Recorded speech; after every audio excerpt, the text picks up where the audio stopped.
नमस्कार मंडळी, प्रीती रेसिपीजमध्ये आपलं खूप खूप स्वागत आहे। आज आपण नारळी पौर्णिमा विशेष नारळाच्या दुधातील अळूवडी तयार करणार आहोत। त्यासाठी इथे मी एक मध्यम आकाराचा नारळ चांगला असा खोवून घेतलेला आहे। आता मिक्सरच्या भांड्यामध्ये हा नारळ सर्व मी घातलेला आहे आणि त्यामध्ये एक ग्लास पाणी घालून हे आपण मिक्सरला बारीक करून घेणार आहोत। इथे आपल्याला नारळाचं दूध काढून घ्यायचं आहे। नारळ मी आता इथे मस्त बारीक करून घेतलेला आहे आणि गाळणीने आपण गाळून घेऊया।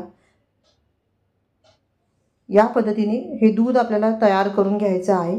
तर ही प्रोसेस आपल्याला 2 ते 3 वेळा करायची आहे। म्हणजे आता उरलेला चौथा जो आहे तो पुन्हा आपल्याला आता मिक्सरला बारीक करून घ्यायचा आहे। आवश्यकतेनुसार यामध्ये पाणी घालायचं। इथे मी दूध तयार करून घेतलेला आहे आणि चौथा जो आहे तो फेकून द्यायचा नाही आहे, तोच आपण वापरणार आहोत। यानंतर इथे एक वाटण करायचं आहे। 4 ते 5 हिरवी मिरची, 2 ते 3 इंच आलं, लसूण 1 गड्डा आणि भरपूर देठासकट कोथिंबीर घेतलेली आहे आणि ती पाणी न घालता वाटलेली आहे। 4 चमचे इथे मी चिंचेचा कोळ घेतलेला आहे। त्यामध्ये 2 मोठे चमचे इथे मी गूळ घेतलेला आहे। आता हा गूळ जो आहे तो चिंचेमध्येच आपण विरघळवून घेऊया आणि गूळ चिंचेचं पाणी आपण इथे तयार करून घेऊ। यानंतर पानांना लावण्यासाठी आपल्याला पीठ तयार करायचं आहे। तर त्यासाठी इथे मी एका परातीमध्ये बेसन घेते आहे। 1.5 कप इथे मी बेसन घेतलेलं आहे। साधारण 8 पानं आपल्याला इथे तयार करून घ्यायची आहे। त्यानंतर पाव कप मी इथे तांदळाचं पीठ घेतलेलं आहे आणि जो चौथा उरला होता तो चौथा आपण यामध्ये वापरणार आहोत। तर 2-3 चमचे इथे मी हा चौथा घेते नारळाचा। यानंतर चवीनुसार यामध्ये मीठ घालायचं आहे। हिंग घेतलेला आहे मी पाव चमचा, धना पावडर 1 चमचा, जिरा पावडर अर्धा चमचा, गरम मसाला 1 चमचा, लाल तिखट 1 चमचा आणि अर्धा चमचा हळद घेतलेली आहे। पांढरे तीळ घेतलेले आहे 2 चमचे आणि इथे आलं लसूण मिरचीचं आपण वाटण घेतलेलं आहे। त्यानंतर चिंच गुळाचं पाणी आपण यामध्ये घालणार आहोत। तर थोडं थोडं करून चिंच गुळाचं पाणी घालूया म्हणजे आपल्याला अंदाज येईल। आणि हे सर्व पीठ जे आहे ते आता व्यवस्थित आपल्याला एकत्र करून घ्यायचं आहे। तर हे पीठ जे आहे ते जास्त घट्टही नाही आणि जास्त सैलही नाही असं आपल्याला तयार करून घ्यायचं आहे। तर चिंच गुळाचं पाणी तर आपण वापरणारच आहोत। या व्यतिरिक्त आपल्याला जर पाण्याची गरज लागली तर साधं पाणी आपण इथे वापरू शकतो। तर इथे मी आता हे पीठ तयार करून घेते। चिंच गुळाचं पाणी सर्व मी वापरलेलं आहे इथे आणि साधं पाणी पण मी थोडंसं इथे वापरलेलं आहे। आणि पीठ बघा मी या पद्धतीने असं तयार करून घेतलेलं आहे। जास्त घट्टही नाही आणि जास्त सैलही नाही, खूप सैल पीठ करायचं नाही आहे। आता इथे पानं मी घेतलेली आहेत। पानं स्वच्छ धुवून त्याच्या शिरा ज्या आहेत त्यासुद्धा मी इथे काढलेल्या आहेत आणि पानं कोरडी करून घेतलेली आहेत। शिरा बाजूच्या शिरा देखील मोठ्या पानांच्या मी काढलेल्या आहेत। तर जितकं आपण पीठ तयार केलेलं आहे त्या पिठामध्ये जितकं मावेल तितके पानं आपण घेणार आहोत। इथे मी एक पान घेतलेलं आहे आणि ते उलट ठेवलेलं आहे आणि आता ह्याला पीठ आपल्याला लावायचं आहे। अशा पद्धतीने हे पीठ जे आहे ते पसरवून घ्यायचं आहे। बेसन पीठ जर तुम्ही खूप पातळ केलं तर मग मात्र तुमचा अळूवडीचा रोल जो आहे तो एकदम लुसलुशीत तयार होईल, तो व्यवस्थित तयार करता येणार नाही। त्यामुळे बेसन पीठ जे आहे ते बघा या पद्धतीचंच आपल्याला तयार करायचं आहे। एक पान माझं लावून झालेलं आहे। आता दुसरं पान जे आहे ते त्या पानाच्या उलट लावायचं आहे, जसं व्हिडिओमध्ये दाखवलेलं आहे त्या पद्धतीने। तर याच पद्धतीने मी सर्व पानं आता इथे लावून घेणार आहे। तर बघा दुसरं पान लावलं, आता तिसरं पान दुसऱ्या पानाच्या उलट लावलेलं आहे आणि अशा पद्धतीने आपण 4 पानं लावणार आहोत।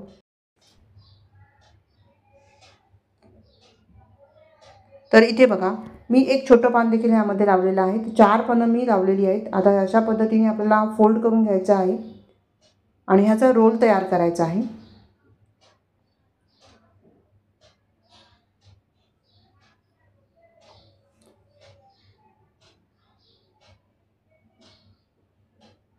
व्हिडिओ दाखवल्याप्रमाणे आपल्याला या पद्धतीने असा रोल तयार करून घ्यायचा। पीठ जे आहे ते सर्व ठिकाणी व्यवस्थित आपल्याला लावून घ्यायचं आहे म्हणजे रोल आपला एकदम मस्त तयार होईल।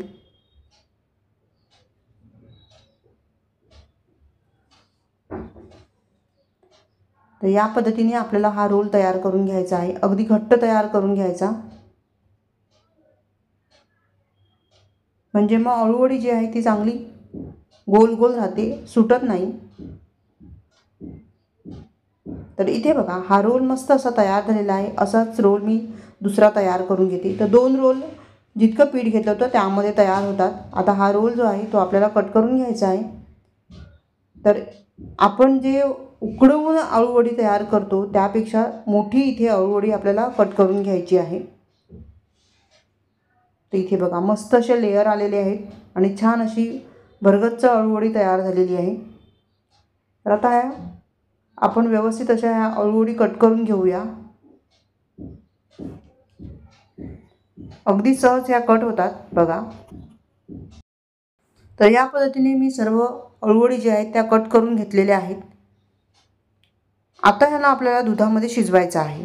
तर इथे मी पॅन घेतलेला आहे, त्यामध्ये एक पळी तेल घातलेलं आहे। तेल हलकंसं गरम झालं की ह्यामध्ये आपण अळूवडी ठेवूया। गॅसची आच जी आहे ती मंद ठेवायची आहे आणि ह्या अळूवडी ज्या आहेत त्या मी यामध्ये ठेवलेल्या आहेत। आता ह्याला हलकंसं आपण फ्राय करून घेणार आहोत। या पद्धतीने उलट करून घ्यायचं।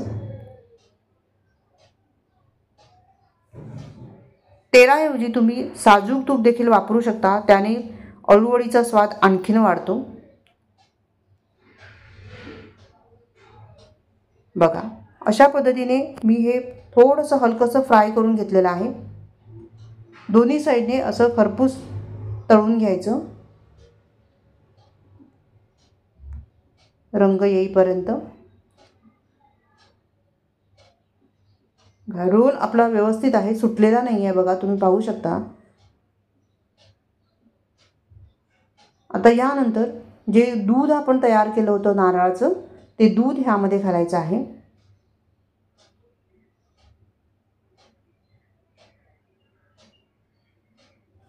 अगदी अळूवडी बुडेल इतकं दूध ह्यामध्ये घालायचं आहे आपल्याला।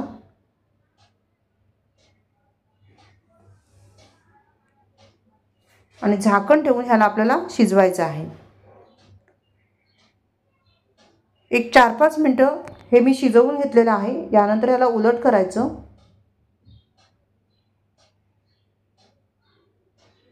नारळाचं दूध जे आहे ते अळूवडीच्या आतपर्यंत शिरलं पाहिजे, म्हणून आपण ह्याला उलट करायचं आणि पुन्हा ह्यावर दूध घालायचं आपल्याला, म्हणजे मग मस्त असे स्वादिष्ट अळूवडी तयार होते।